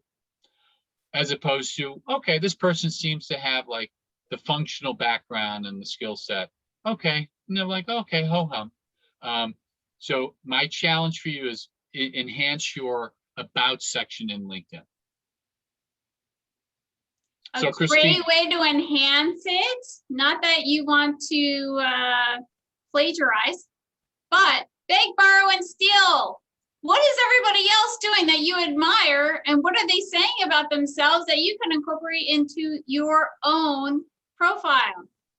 Don't plagiarize, but see what they're saying, and then how you can recreate it based on you and your why. And chances are you might have a lot of respect for a lot of people, and you look at their about section, and guess what? Yes. Oh, hum. Oh. But then occasionally you're going to have an outlier where someone's like, wow, this really captures their essence. Wow, this really explains why they're doing so well in what they're doing, because they're really letting people into their world. So, which is why you should look at a lot of profiles, just like you should do several assessments and not just count on one to tell you all about you. exactly. Compare them. Exactly. So when you come out, so you come out in your social media platform and so forth. Another way you come out is something called a marketing plan. Okay. And this is going to be harder to read, but unlike a resume, as I share with people that I work with in my other role, when I'm working with them one-on-one, it's great to have a resume. The thing about a resume and the thing about LinkedIn profiles is you'll ask 10 people about your resume, about your LinkedIn profile, you're going to get 12 different opinions. Everyone has an opinion about your LinkedIn profile or about a resume, and I'm no different. But that said, the thing about resumes, though, is just feel comfortable with your version of your resume. That's awesome. The thing about a resume, though, is the resumes are looking backward. And so part of coming out is aiming forward. Remember I was talking about the aiming part, name, claim, and aim? How you aim yourself is what's referred to as a marketing plan. Christine, have you covered a marketing plan or using that as a resource for? You know, it is in my attachments for resumes and developing it, and these are the differences. However, we have not focused on marketing plans just yet, because a lot of people are struggling with beginner job seeker things such as making a resume or interview skills, and they haven't gotten to that point. But so honestly, I think marketing plan is a wonderful thing to explore and maybe add to your job search toolkit. And that's why part of the coming out is going to be get your resume done and then put it in your back pocket. And then with your advocates, with people that know you, people that you are a colleague with in a previous role or something else, someone you might go to church with, the synagogue with, or wherever you have your faith. These are people that when they find out that you're in transition are going to be the same folks that might say, so Mark, how can I help? And your response is going to be, oh, I really appreciate your offer to help. Actually, I put together a marketing plan for my job search, and I love to get your feedback on my marketing plan. Notice what I didn't say. Oh, I have a resume. I love to forward you my resume, because remember, a resume you hold in your back pocket. With your advocates, your colleagues, people that want to help you, you lead with your marketing plan, because you're going to go through the process of identifying what your objective is. You'll come up with your branding statement. You're going to identify what your key competencies and skills were, and where it pivots into a future focus is geographic location that you want to work in. It might be virtual, but what's a geographic location? What are the types of industries that you're targeting? What's the size of the organization that's your sweet spot? More good days than bad. Is it a large size organization? Is it a medium size? Is it a small? What's the culture of the organization? What's the vibe that's happening in that organization for you that really resonates? And then you make it easier for people that are wanting to help you by saying, in these industries, here are example companies that I've identified that I'd love to have a conversation with. So you're doing all the heavy lifting for someone that wants to help you, because then at their point, when they look at this, they're going to say, you know what, I actually know somebody here. Or you know what, I noticed you put this company on your list. Take them off your list. And let me tell you why. You do not want to work there. And you'll be like, oh gosh, it's like, well, I had no idea. So the marketing plan ends up being a living, breathing document that you're having. But what it does, though, it allows people to connect dots for you. Mark, let me ask you, we have a question in the chat box. I know there's a lot of debate over should your resume be 1 page or 2 page or 7 pages or whatever, and who's receiving it, and recruiters. And we've had speakers kind of, Sam, it depends. You go with Marty Latin, right? It really depends. And that's the answer. So with a marketing plan, should it also be 1 page or 2 page or 7 pages, or it depends? What are we looking at? I'm looking at, usually because of this format, the way I'm laid it out so you can get a better idea of what it looks like, is if it fits on 1 page, that's awesome. Okay, all right. If it fits on 1 page. Everyone had, someone had asked, do we get a copy of this? Yes, you will get a copy of all of these slides in the attachments that are going to be posted later tomorrow morning on YouTube. So when I Yes. send you the URL, you will also be able to see the downloadable attachment that includes this marketing plan example. If you'd like to see other examples, again, go to YouTube. But exactly this, I'm going to send out, and Christine will follow up with a Word version template. So it makes you easier for you to just like wordsmith and, cut and paste and do different things. But I believe though the marketing plan is that holy grail because, and Christine and others might have talked about the job market. There's what's called the hidden job market. And I put that in air quotes. When you share with your colleagues and your advocates, how you're aiming yourself, chances are all it takes is one conversation with one individual that's going to be aware of an opportunity that no one else is aware of because they've got a neighbor, they've got a friend, it might be their own company, of stuff that's happening that not even is public yet. So what a marketing plan does is it kind of bird dogs those opportunities that are not yet public. And then the next question or the next opportunity from that individual will be, hey, Mark, this is awesome. Do me a favor, send me your resume. And bingo, that's when your resume comes out of your back pocket. And that's how it's like a 1-2 flow. Lead So with when your you're marketing. sharing a marketing plan, it's with your friends, colleagues, connections, whereas a resume is more for when they ask for a resume or when you apply for a job. What's the difference between two? Okay. Exactly. Yep. Thank you. That's usually going to just check the box when they say, oh, we need your resume, right? And then, your resume comes. That's why I call them your advocates. These are people that you can text on your phone or send a LinkedIn message. And guess what? They respond because they like you and you have a relationship. Those are the folks that are your advocates. And those are the folks that you'll share your marketing plan with. Even when you network, if you get into some networking groups where you're kind of comparing notes about your quest, I would submit, don't show up with your marketing or with your resume, show up with your marketing plan. Because if you're going in a networking event, chances are people are like, so Chris or Mark, how can I help you, right? If you show up with your marketing plan and you've already done a lot of the heavy lifting saying, these are the ideal target organizations, types of industries, companies I'd love to have a conversation with, that makes it a lot easier for someone to connect the dots for you. Whereas you give them a resume, you're expecting them to jump through all the mental hoops to say, this is where you've been. Okay, who do I know? It's like, okay, it's like, I don't know. And then all of a sudden they feel awkward because A, they're not hiring anybody. And B, it's like, oh, now I get this person's resume. What am I supposed to do with this person's resume? I have no idea. And they feel really awkward, right? That is a great point for customizing your resume as well. They don't want a general resume. They want it customized to their job description so that the receiver does not have to think. They can see that you are a perfect fit for the job that they're hiring for. Awesome. Great. So Christine, Don't make them think. anything coming through chat I need to be No, aware of? we're good. We're good. Thank you. Awesome. Okay. So be careful, because Mark, we've been talking about, oh, what are your gifts? What are your talents? What are your strengths and so forth? Remember I saw a good day, bad day. When you're having a bad day, when you're under stress, there's a tendency potentially for you to overplay your talents or strengths. It's like playing your favorite music, right? If you play your favorite music at the right sound, that's awesome. If it's played too loud, it hurts people's ears. It hurts your ears. So I challenge you just to be careful, modulate yourself when you're having maybe not a good day. Even though you might have a talent or strength, if you're not careful, you can over-modulate that, and then it becomes overplayed. So I'll give you an example. Like I was talking about, like strengths. One of the strengths that Gallup has is winning others over. It's called woo. So if you're in sales, that's probably not a bad theme to have. When you overplay that theme, when you overmodulate it, you come across as very superficial.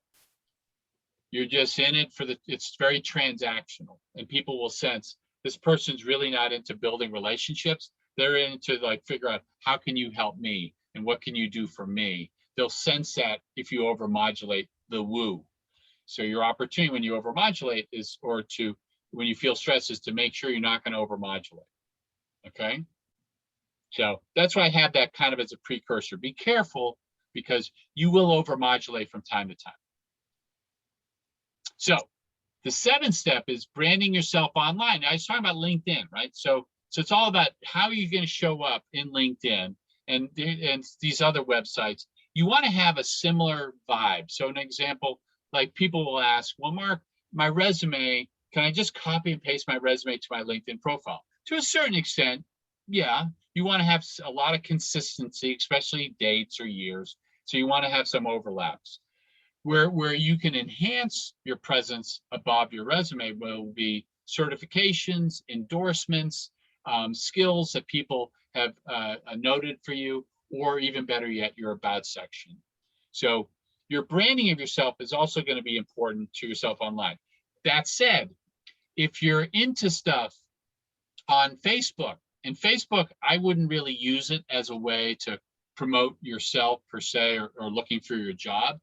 Be careful on Facebook, and you might have heard this on social medias, is people will search you on Google. And if you have certain opinions, certain viewpoints, certain stances that might cause conflict or might abut that company's values or principles or how they want their potential employees to show up, they'll search for you. So you gotta be really careful how you're branding yourself online. Not to say you don't want to be passionate about things, not to say you don't want to be just share your opinions about stuff, but just be really careful about how you're sharing it and what vein you're sharing. So in other words, Mark, you are the CEO of me. Yep. And you could be someone reviewing you, yep. such as Yelp.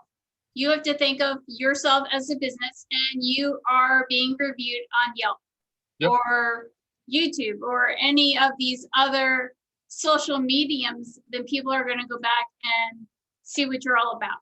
Yes. Yes. We do have a question.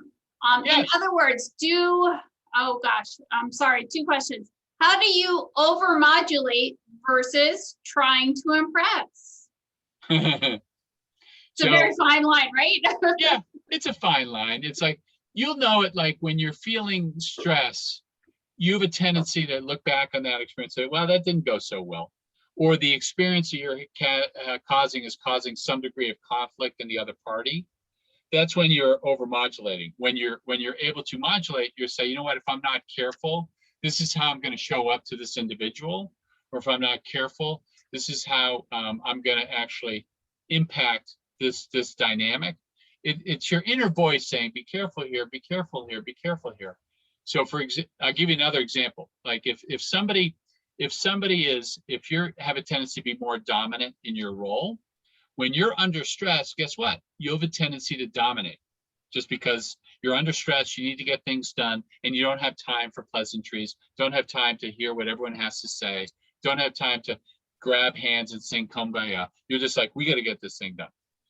So when you have that sense about modulating yourself, you'll tell your inner voice will say, I know I'm under stress, and I need to let this group kind of do what it needs to do, even though I'm under stress, and I'm just going to have to bite my lip.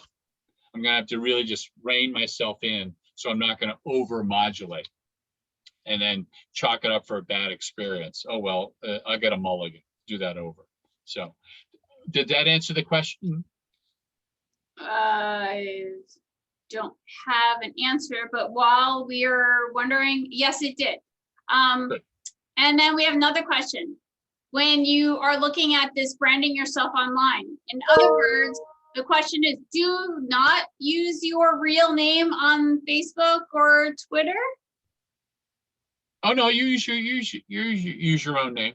It's your brand you. So in this case, if you look up Mark Myette in Google, you might get my Facebook page, you might get my LinkedIn link, you might get my Twitter feed, things like that. But what you'll see in each one of those is kind of a consistent approach.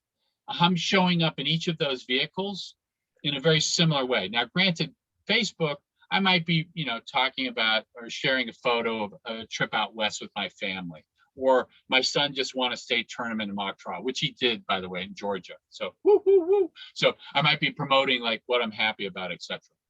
But at the core of it, I'm consistent. I'm not snarky. I'm not like being really political. I'm not like going on the deep end on talking about different issues that potentially is going to cause some sort of turbulence around me. So there's a consistent vibe that I'm delivering in all my platforms. So you are the person that you want to be friends with. Exactly. Yes. Okay. All right.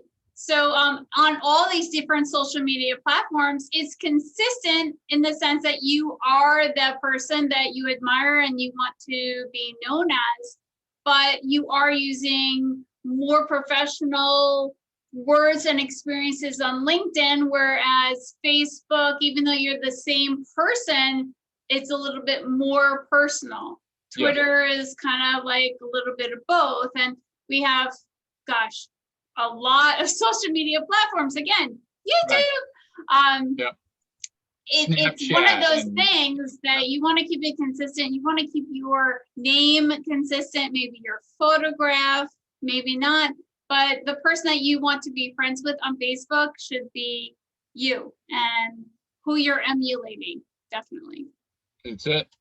That's it. What if you're in the midst of a divorce? Do you keep your married name on LinkedIn or Facebook? I've seen people, they keep their maiden name and they make sure their maiden name is somehow also highlighted as well. And until your divorce is finalized, depending on how you want to proceed with your name, right? Mm-hmm. Maybe having your maiden name up there as well. And this goes for men and women, by the way. You know, so I've seen some men kind of combine their name with their wife's name as well.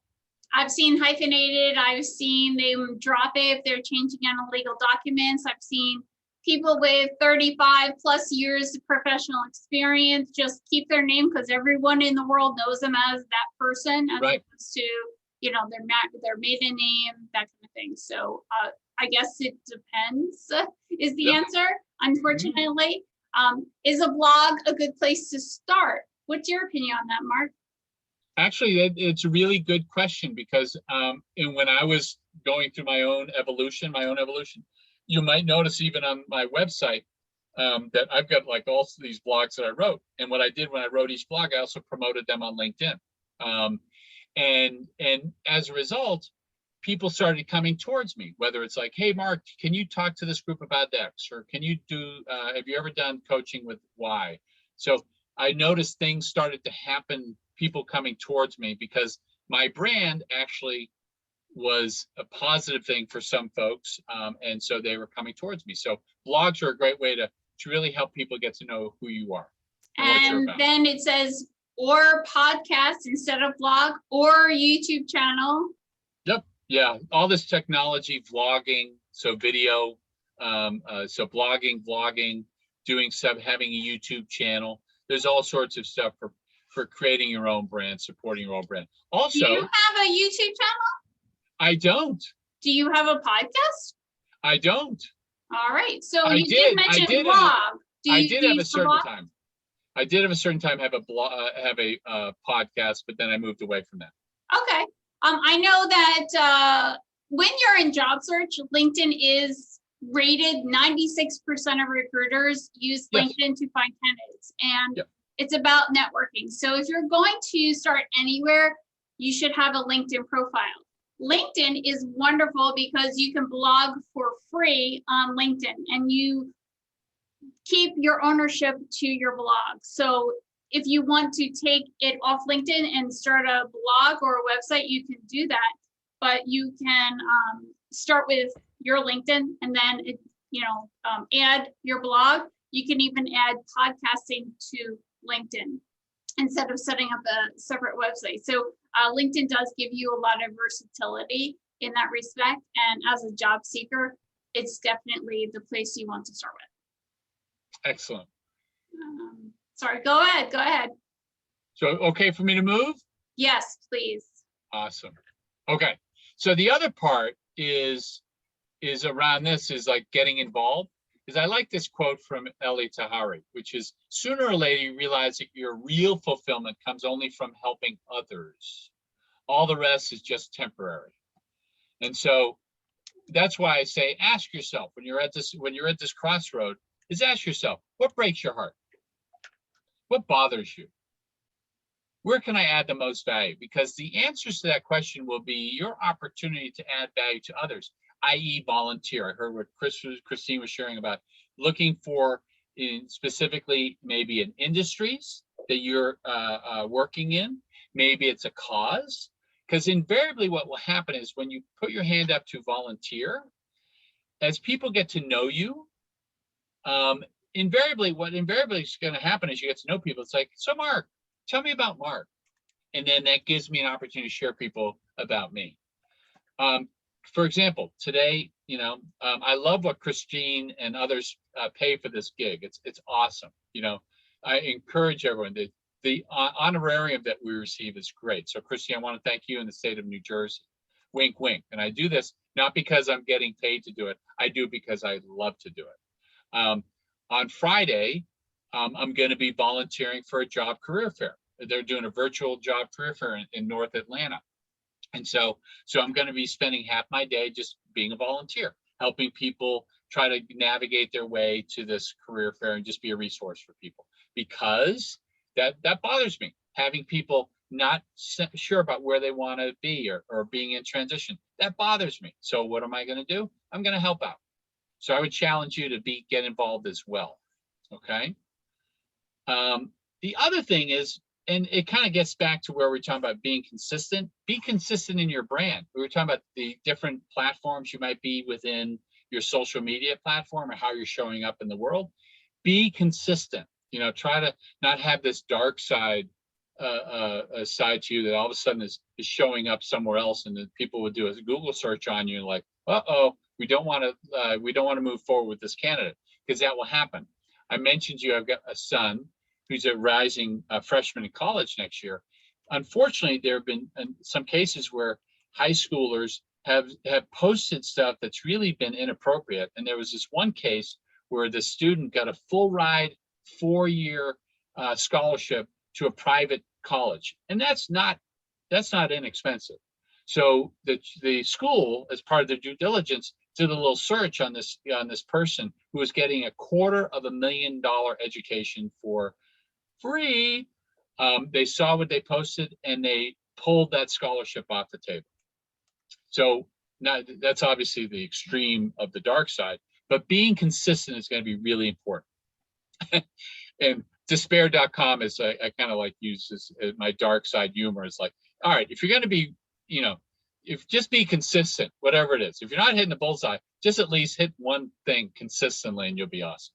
But ideally, you want to be on the good side of that. The other thing is, which we talked about earlier, step number 9, is all about evolve.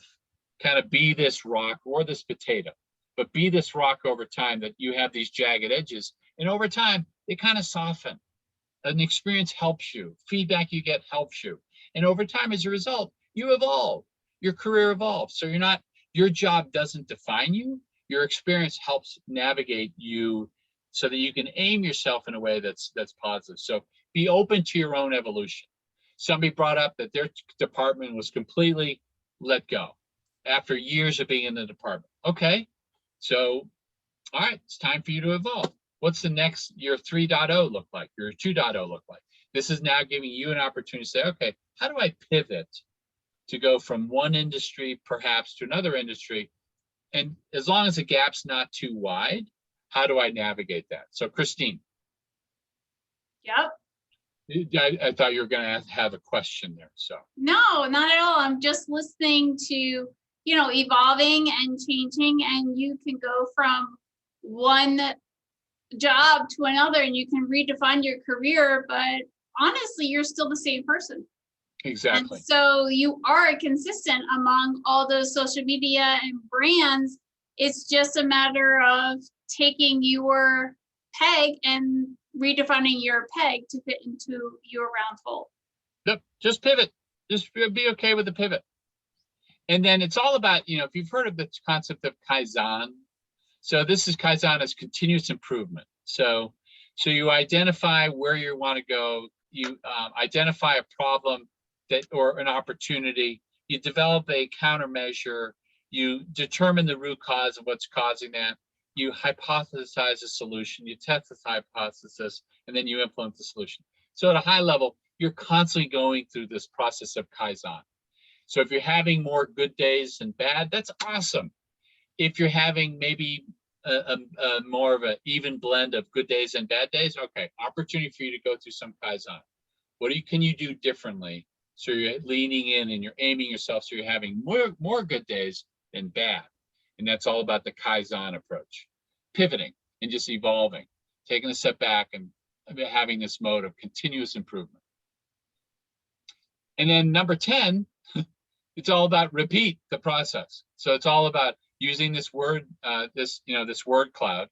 It's all about identifying, all the 10 steps that we just covered and going through that process. And through Kaizen, you're basically doing, let me bring this back, is you're basically going through these steps in order, over and over, okay? And by the way, these aren't serial. So this is not like TurboTax, where you have to go from here to here to here.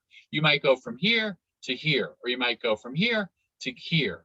So these are all different parts you can be doing simultaneously.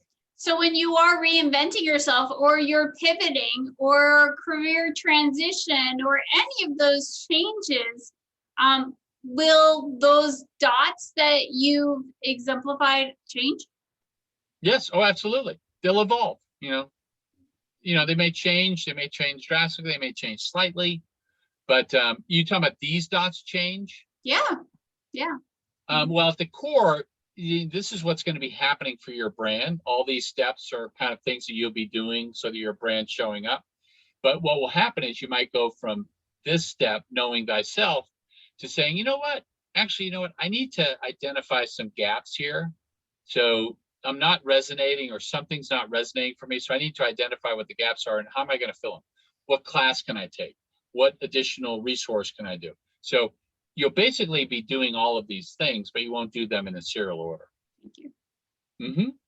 So moving forward, and we're almost done, believe it or not. So we'll have time for some additional Q&A.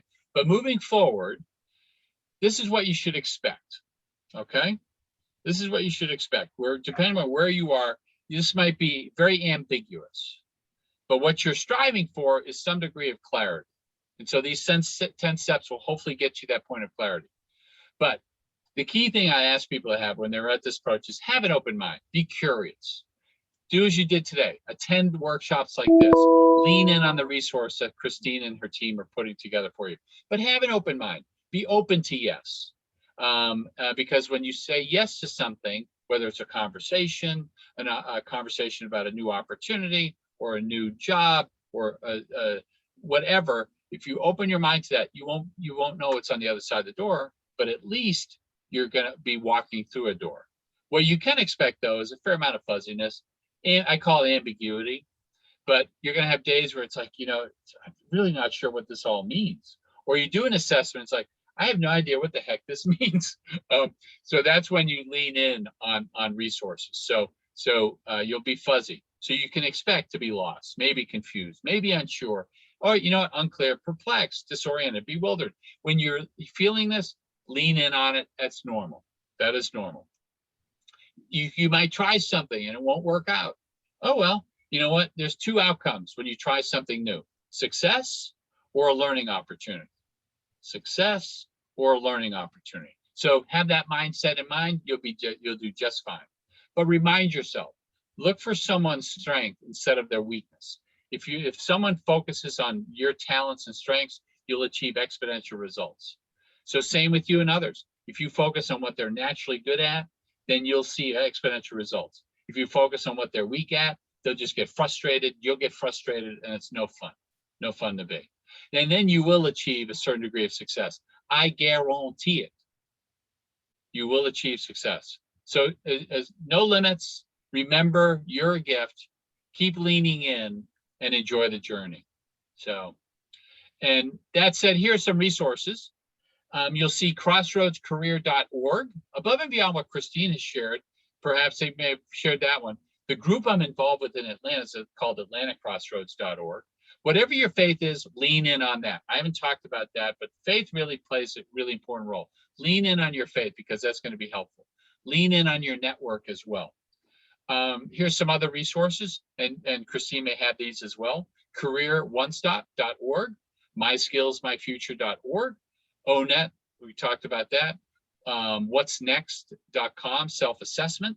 You're getting into self-assessment. I wrote this blog on your career on purpose. I talked about that 80,000-hour journey. I get into a lot more detail about that. And then there's also a resource within Career Crossroads Career called the Career Resource Self-Assessment for Discovering Your Unique Design. Will be found in that website as well. Okay. I have to say that what Mark is sharing with you are wonderful things to get started with. And if you have not been on any of those sites, could you just roll that slide back? Yeah. I listened in to a guest speaking presentation for a career workshop through RMC's Crossroad Resources in Atlanta, Georgia. And here I am in New Jersey. And that's how I met Mark and connected with him and asked him if he would speak to our group of job seekers. I didn't know Mark. I don't know anything about him and we've developed a relationship, which is wonderful. I implore you, reach outside your box, attend other meetings, meet new people. Expand your horizons. You don't know where it's going to go, and who knows who and who. That's that hidden job market and just having conversations. Please think outside of New Jersey. Please think outside of Monmouth County, because it is not the end all be all in Monmouth County, New Jersey. There's a lot of people that are willing and able to give you suggestions and advice like Mark that can really be helpful, and all of a sudden it clicks and you just don't know. So please don't judge anybody by their location. Thank you so much, Mark. Oh, no, my pleasure. And to that point, there's my contact information. You'll get it. You'll get these slides as well. And at which point, right now, what I'm going to do is I'm going to take my screen off. And then I know we've got about 10 minutes or so. We do have a few questions. Bonus time. So. No, go ahead, bonus time. Go ahead. I like bonuses. So bonus, if you got a comment or question, let's unpack that with the time we got left. All right. First, when you redo your cover letter or your resume, apply for positions for half of your former salary. Do not even receive return correspondence for interviews or participate in 1 or 2 interviews. There are no job offers. What should you do? Okay. That's really important. One question I always ask people is when you look at your resume and you then reflect on your career, how many of those jobs came from a job board? How many jobs came from a job posting that you posted your resume for? Or how many of those jobs came from a referral or someone that knew you or someone that said, you know what, Mark, there's a job I've become aware of, and they turn you loose on that. Mark, are you sure you're not a triplet and not a twin? I mean, I think I'm over here and I said all those words before. Yes. I mean, and to that point, network. So remember I was talking about your advocates. You need to make sure, and this is a dynamic which is kind of it can be really challenging for people to make it aware to others that they're in transition. Remember I was talking about leading in on your faith and whatever your faith journey is, and your network. Make sure your network knows that you're looking for your next success opportunity. And notice what I said, your next success opportunity. That means sharing with them your marketing plan, sharing with them, hey, I just want to let you know that this is what I'm looking at doing. I'm pivoting away from my previous role, and you're very proactive. So I submit if 50% of your jobs and your career has been through referrals, then guess what? 50% of your time should be spent networking. Absolutely. Think of your first job. Who did you tell you? Your parents, your aunt, your uncle, or your cousin that you were looking for a job. And 9 times out of 10, it wasn't that you applied. It's because they said, hey, my cousin is also looking for a job, and that's how you got it. So exactly. And it just happens like that over and over again. How do you indicate valuable experience without generating age discrimination? Ooh, hot topic. Mm-hmm. Yeah. I think that's where also You know, your network is going to be really important. Where especially if people, if people are aware that you're on the search and they look at your resume and then they immediately say, oh, overqualified, things like that. That's why I'm saying, like, if you see a job that's intriguing to you, I would first go to your LinkedIn profile and say, who am I connected to that knows some that may actually work at that company, or might know somebody that works at that company, and then I can get a behind the scenes introduction instead of just through a traditional resume, which an applicant tracking system will invariably say, overqualified, this pile, too much experience, this pile, up, too old, this pile. And at the end of the day, I know that's unethical, and I know companies say, oh, we never discriminate. Well, guess what? Ageism is a form of discrimination. And because of that, that's why I'm saying, don't rely on the job boards and other things. Really lean in more on your network and making sure you're out there and people know. And that's one way of getting around it. I don't know any other way around it other than just trying to beat the system by making sure people in your network know this is what you're trying to accomplish. It has been posed to many guest speakers, and it is a huge thing right now. So you're right. I mean, you can do what you can do, but you know, the words you're using, I could literally talk to you, the audience, all of Monmouth County about job search for at least 30 hours and still probably not touch every single subject of job search. There's that many aspects and there's that many pieces to focus on.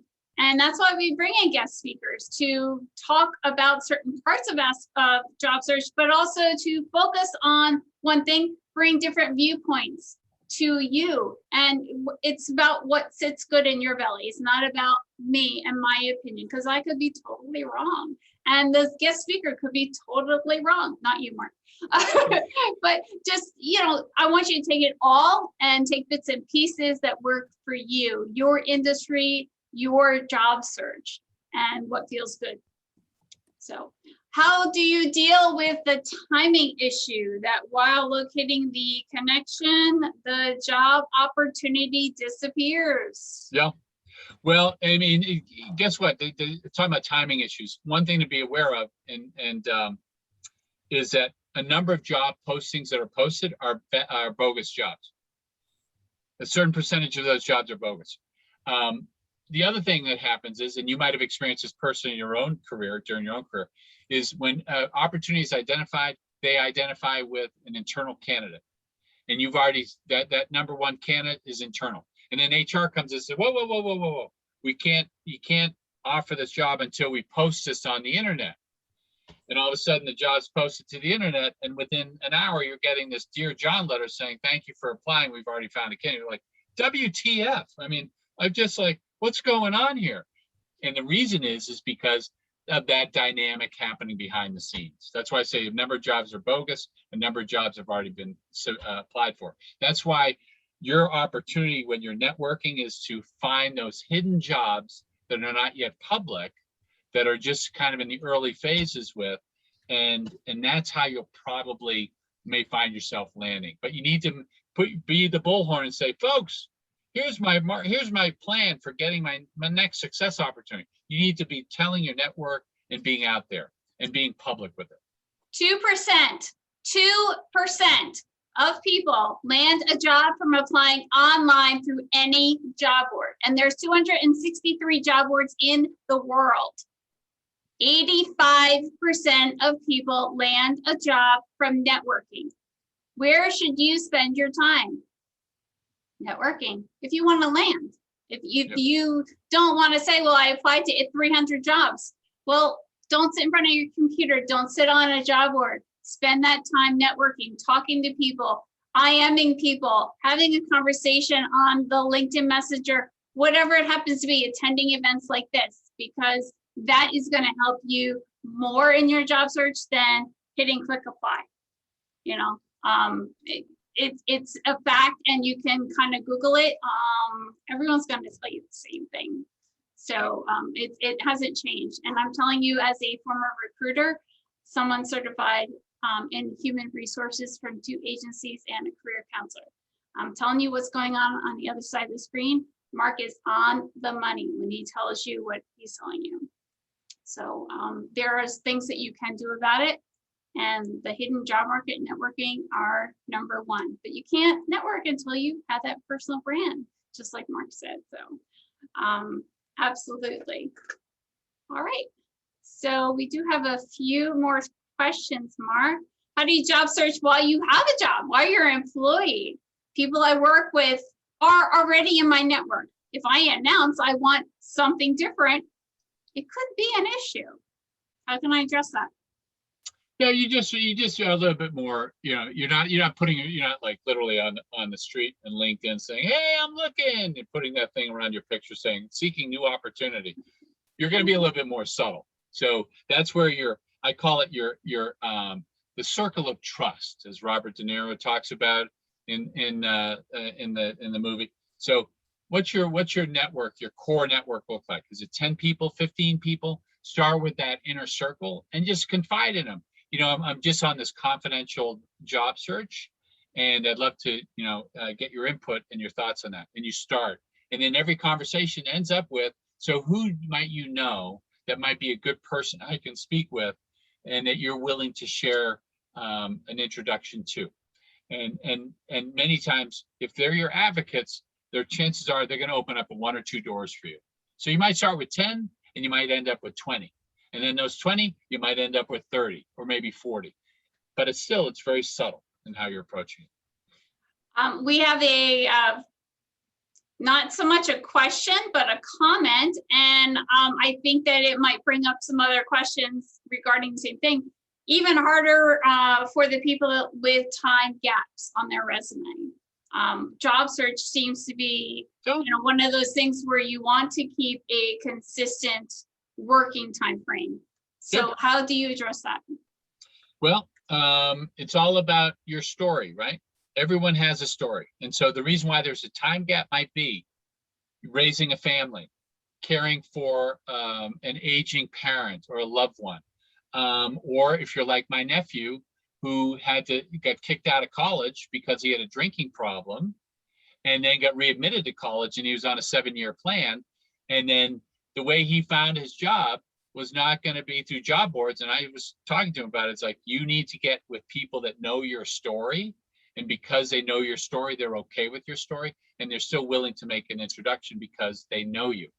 I love that, Mark. I just read an article about, instead of targeting people for networking that might be in the company that had a traditional went here, and rose to there and rose to, maybe you want to find someone that is in the company that had career transitions, that came from a different background that you would not expect, and target those people instead, because they could totally identify how hard it is to make that pivot, to be unemployed and change jobs or change careers. Those are the people that are going to lift you up, as opposed to someone that just went through the ranks. And that is something to consider when you are looking. I thought that was great advice. Yes. Thank you. All right. Very good. And meet the parents. Thank you for, somebody brought up, meet the parents. I was going to have a mental hiccup. That was good, right? Yeah. The circle of trust. But everyone, it's been an absolute pleasure to be in your presence, and with TS presence today, because we're all gifts, right? But keep leaning in. If by all means you want to connect on LinkedIn, like I said, I'm happy to connect on LinkedIn. And Christine, thank you so much for the time you gave me today. Thank you. Thank you for showing up, for sharing with our audience, and continuing that conversation if they so choose. I will definitely be in touch with everyone with the URL once it is posted on YouTube. And then you can watch the replay, download the attachments that Mark's sending me, whatever you need. Okay? Tell your friends. Hope to see you next time. All right. All the best, everyone. Take care. You have a wonderful day. Enjoy the sun while we have it, guys. All right.